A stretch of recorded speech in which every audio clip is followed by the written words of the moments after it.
Good evening, dear viewers. Tonight I'm gonna be reading Hebrew language as well as doing the syntax. So as you can see, this is what I'm going to read. So here we go. This is Hebrew chapter 3 verse 40. First word, it's Wayomer. The syntax is verb kal, infinitive, imperfect, progressive. Next is Adonai. Syntax is proper noun, nominative, subjective. Next is el, which is a preposition as declarative object marker. Then Moshe, which the syntax is accusative object affected. Next is pikod. So pikod is infinitive, verb of action. It's an imperative command. Next is kol. So kol is a noun. It's a genitive of measure. Next is bikor. So bikor is a noun. It's an accusative object affected. Next is livne. Livne is an adjective. It's also an attribute when it's followed the noun. Next is Yisrael. So Yisrael is actually a preposition, specification, noun, genitival, relationship. Next is Kodesh. So Kodesh is a proper noun, genitive of possession. Next is Miben. So Miben is a preposition. It's also a temporal noun and a construct genitive of measure. Next is Wamela. Wamela is a noun. It's a genitive of measure.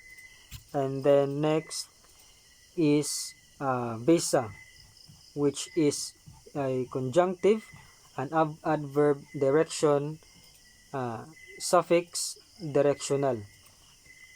Then next is eight, which is conjunctive, kal, infinitive, imperative, command.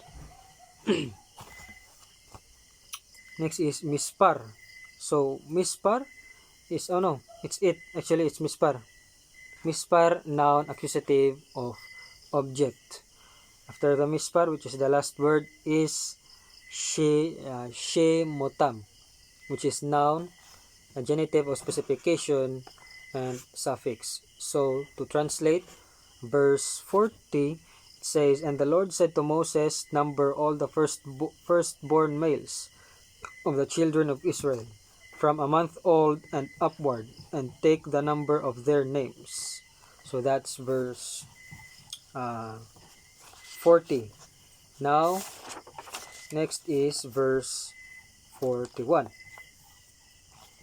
So chapter 3, Numbers chapter 3, verse 41 is, here we go, we're going to read and do the syntax. First is wilakak kuta, wilaktika. It's conjunctive, kal, infinitive, perfect. Next is et. So et is a direct object marker. Then hali wiyim. It's a noun, accusative object, affected. Next is li, which is a preposition and datival. Next is ani, which is personal pronoun, and Adonai, which is a proper noun and a nominative subject. Next is takat. So takat is a preposition, substitution. Next is kol, which is noun, genitive of measure, construct. After kol will be bikor, which is also a noun, a genitive of measure. Then bivne is a preposition, spatial, perfect, construct, genitive of relationship. Then we have Yisrael, which is proper noun, genitive of relationship. Then viyet, which is a constructive object marker. Then we have a behemoth, which is genitive of possessive construct. Then we have hali wiyim, which the syntax is noun accusative direct object, imperfect definite article. Then it's next is takat, which is preposition substitution. Then we have kol, which is noun genitive of measure construct. Then bikor is noun accusative object affected. We have next third to the last word is behemoth. Behemoth. It's preposition spatial noun construct genitive of possessive. Then second to the last, bene, which is noun genitive relationship. And lastly, Yisrael, which is a proper noun genitive of relationship. So if we translate the entire verse of verse 41, so this is Numbers 3, verse 41, it says, "And you shall take the Levites for me. I am the Lord, instead of all the firstborn among the children of Israel, and the cattle of the Levites instead of all the firstborn among the cattle of the children of Israel."